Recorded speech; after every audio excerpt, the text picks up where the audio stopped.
Hey, welcome back.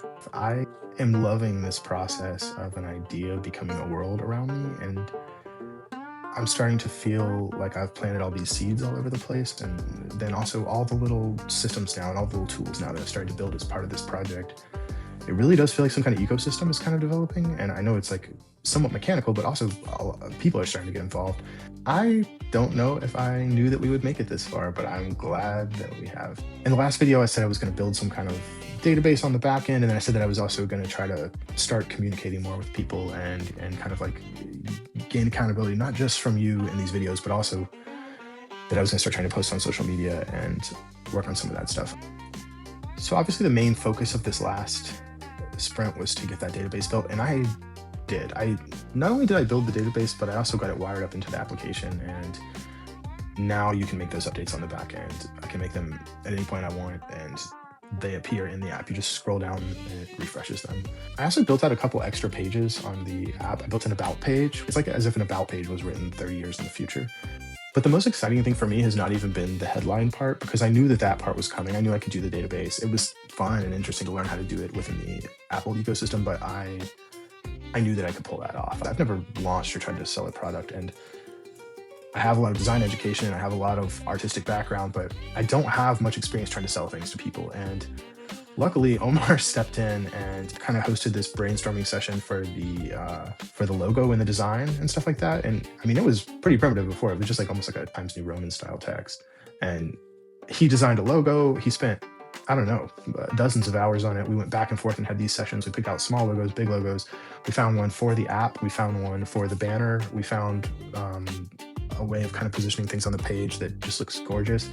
And that has caused us to just like, I wake up in the morning now. I was expecting 8 or 9 months from now, if ever, that I personally would be scrolling and refreshing and trying to and engaging with these headlines. And I didn't expect it to happen this fast. Almost as soon as he slapped the branding on there and I loaded up a couple days ahead so that I had some time to forget what I had just put in there. If it goes down for an hour now, we notice, like if I forget to put headlines in ahead of time and we notice. Now, I originally intended to post this update like maybe 3 or 4 weeks ago, but it was actually pretty valuable for me to spend 4 weeks with the headline generating system that I developed, because I've gotten some great ideas about that. We're on version 6 of that system just since 8 weeks ago. And then to add another on top of this, one of the biggest triumphs for me was the creation of this song called The Ballad of the Elsform. And it really establishes kind of the mythology of the beginning of the world while also leaving some big areas to kind of open up and explore. I have big plans for that. I liked it so much that I think I'm gonna make like a stop motion style video. Okay, so on to what helped me this time. First of all, it was that I built the database like 5 days after I filmed that video. I got the hard technical work out of the way pretty quickly. I say it was a couple days, probably about 2 weeks. I was done with that. One of the biggest benefits has just been this space of time. I've been frustrated because I've wanted to get onto the next sprint, but I'm so glad I spent this time. I don't think the ballad would have come out of this if I had moved on so quickly. I don't think I would have had so many conversations with other people. Yeah, I would say another thing is that time gave clarity to the project. I had a fuzzy idea in the beginning of what I was doing. I knew that I was making an app that was from the perspective of an ancient forest god and that it was going to be queer in some way, but I really didn't realize that the focus was going to be something larger than that, and that it was going to settle on this idea that queerness is a cosmic and ecological strategy, and it's potentially one of the only ways that life is generated in this world. And so by talking to other people and living it with it for that long, I was able to really see that and understand that, and that also brought a lot of other stuff into focus. One thing that this has done for me, that this time did for me, is it made me realize that I always know the next 10 steps of this project. And that's kind of how I know that this is the direction I should be walking. Usually I am someone who's kind of paralyzed by anxiety. I have difficulty sometimes committing, and I have difficulty sometimes with like feeling like the things that I'm doing are ethical. I just see all these strings everywhere that to me feel just like they make action impossible sometimes. And with this, I just don't feel any of that. I know what the next 10 steps are at the zoomed out level. I know what the next 10 steps are at my biggest dreams level. I know the next 10 steps of the first step in front of me. I know the first 10 steps of that first step. I've also been able to stay really responsive to what other people have said. And almost as soon as people are talking to me, I can feel those steps changing, but I have that big picture in my head and I have some of those smaller pictures in my head, and so I don't feel like they're pulling me off course. I feel like I can really sit and think about what they're saying and still continue on my path. I feel like this is a navigation problem, not a destination problem, and I'm totally comfortable with that. I have no idea what this thing will look like in years, but I know what it looks like for the next 10 steps, and that's at almost any scale. Seth Godin said this thing about choose who you serve and choose your future. I realized that that was kind of where the pain for me was coming from, that it was this, I was creating a future that I did not want because all of my creative energy was in service to causes that I don't believe in. So, maybe a year and a half ago, I've realized this in a way that led to the community garden and all of the stuff that's flowed out of that. But I did not really figure that out in my art and in my like, in terms of like a vocation before. But I know who I want to serve in this situation, and I know I can. I am excited to do it. So that helped me feel less like I was pushing something on people who didn't want it, and made me realize like I do have this unique perspective in it, and it's I'm ready now, and I think this is the right path. What hindered me this time? My fear of the camera, honestly. I didn't have a good space to set up, and the last video that I filmed looked so much better than the first one, but I was literally filming in the closet, and sorry, but that's a metaphor that didn't sit well in my spirit. So I wanted to come out into the full room, which meant I had to do some kind of like renovating of my bedroom and my home space. I didn't need to put that obstacle in front, but I realized that if I was going to keep doing this, I had to get some kind of permanent place where I could set up that was natural, that felt like my home, and not somewhere that was crammed into a little closet like it was a secret project. It had to be a main character.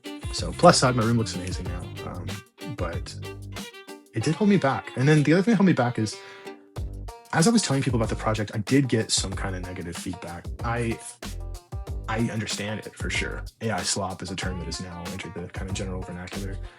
I do feel like part of me had to kind of think about whose voices I wanted to listen to, and which parts of those voices. And that took me some time because the people who I chose to share this with are some of the most important people to me. I think for some reason people think maybe because of my personality and my interest in the arts, maybe I wouldn't be into that stuff or would come down exactly where they come down on it. Or I think that in other cases, like as soon as they hear I'm working on it, it just brings out their thoughts about a mechanistic world, I guess. What helped me get through those periods is I would just go to Omar and talk to him. He was so engaged. The daily feedback from Omar, the daily excitement from him, my own excitement when I would wake up and see the headlines and laugh or think about it. When I was working on the Else form, when I was painting and drawing during this period, when I was having really engaged conversations with some like deep, interesting people who I respect and love, I was sad to find that some people were just totally disinterested. We'll see though. I think I can bring them around. Got some tricks up these sleeves. Okay, so what's in the next sprint? I'm pretty excited about this because this is going to be the step that enables us to get into the App Store so that people can start seeing it and using it, and I can start to get more feedback, including people who aren't able to be part of the initial test group. I can kind of broaden the test group and send it to a few other people. So I'm really excited about that. What I'm going to basically be doing is adding user authentication, which means like, when you go to an app and there's that first little screen there that says like Google, Apple, your email, and you can sign in through one of those. I'm going to just add that. I'm not going to be tracking anything on anybody except whether or not they have full access to the app, So basically when you download it initially, the eventual plan will be that like everyone can see one headline, and maybe even go all the way into one story, but the others will be kind of fuzzed out. So this will create a system where people can log in, I'll know if they've paid, and they can see all 5 headlines and all the stories. So I don't know how hard that is to do, but I know that I can probably do it in a week or two. So I'm gonna allow myself 2 weeks for working on that. When I'm done with that and kind of probably overlapping a little, I'm also gonna master the Ballad of the Else form, which just means I'm gonna make the audio quality nicer for a place like Spotify or YouTube and get out onto YouTube so that other people can listen to it and share it and give feedback.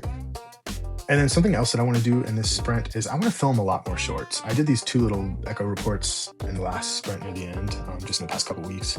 And I wasn't trying to get engagement yet of any kind. I was just trying to force myself to stick to this pattern. But it was difficult not to notice that, I think possibly because YouTube is promoting their shorts at the moment, when those videos came out of the gate, they immediately had views. Like people were watching the entire thing in a way that kind of surprised me. So I think for like just really quick takes and stuff like that, I want to do more of those short form videos that are just kind of just trying to kind of address one little thing, try to get stuff out and get feedback faster. Those little loops are helpful to me. I keep forgetting that people like interacting with me and like my ideas. And so when I go, I need to go off alone to work on stuff. But when I get there, I tend to feel really lonely and think everything's not working. On the other side, Omar's going to be working on the X account further to kind of improve the images and stories there. He's going to be looking into like business licenses and stuff like that so we can figure out how to set all this up so that we can take payments. And then also there's a small business developer program that we need to apply for through Apple. And then I need to work a little bit on like figuring out exactly what I have to do to get this through the approval process in the Apple Store. I wanted to mention that because Omar is going to be doing work every week constantly in the background trying to get all that stuff set up so that in the next sprint I'm not waiting for all of that to go through. The last thing I'm going to do is I'm going to continue to work on the process that builds the headlines, because that's not public facing yet, but it is going to be in like 2 months maybe. That is a difficult process. That's the moat. That's the hard thing. That's the thing that my entire history in life feeds into. So every week I'm going to be manually generating some of those headlines, and then I just want to continue each time to make a 1% improvement on that, because eventually that process will be automated and I will be less involved with the day-to-day. I'll still be editing and choosing and stuff like that, but I'm not going to be so intimately involved.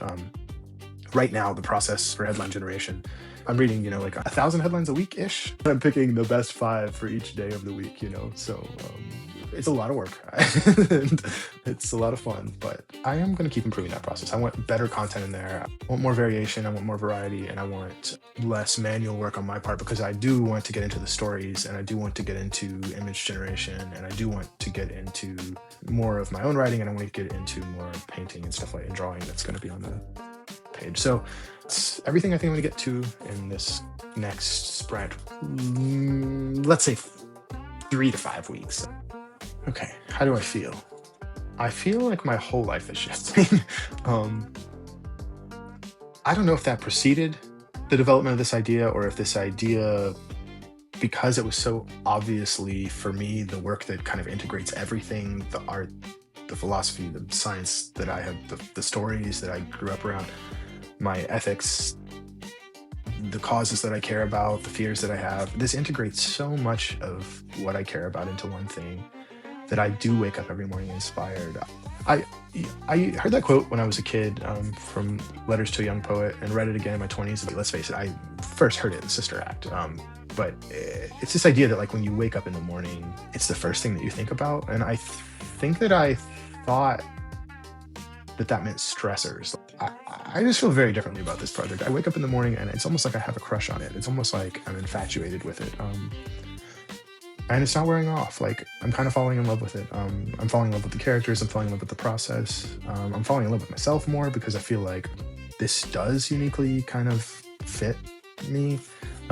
Feel less angry, because I feel like a lot of my anger was a kind of like blockage creatively, and a kind of wedding that I had done to a kind of world that I don't believe in or want to do. I don't want that version of Earth to continue forward. So I feel relieved. I feel grateful that I stumbled on this, and I feel, I honestly feel proud of it. Like, and that's like regardless of people's feedback. I took some pretty big hits in terms of things people said to me about this, and I'm fine. I don't feel insecure about it. And if you know me, and you do, that's kind of rare. Okay, I've talked for a long time now, longer than you'll ever know. I will not admit how long it took to film this. I just want to say seriously, like, thank you. I'm sharing this with you because there's still pretty few people in my life that I feel comfortable being vulnerable around with this project. That's changing every day, but I'm really grateful to you for asking me about it when you see me, and for just being willing to have all these conversations with me, and for being willing to even click on the button to start watching this, but also for just like all the other stuff you do on top of that, to encourage me and support me, not just this area. Like, just thank you. I'm really grateful, and I love you, and I will see you 50 times between now and the next video, but I'll see you on video in a couple weeks.